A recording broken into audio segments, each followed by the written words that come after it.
Good morning. Thank you for joining me. Today's video is one of my favorite stories. I changed it just a little bit because I live in the Rocky Mountains. And so instead of a tiger, the story has a bear in it. I hope you enjoy.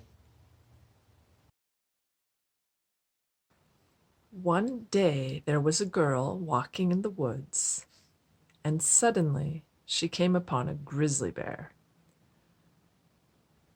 She knew she shouldn't run, but she ran, and she ran over the edge of a cliff.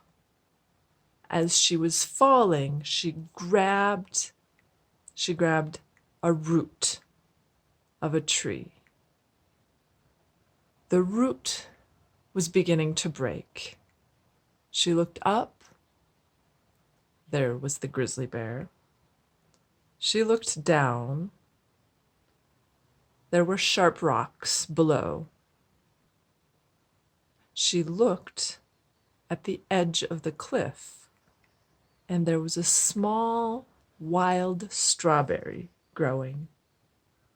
She picked it and ate it, and it was delicious.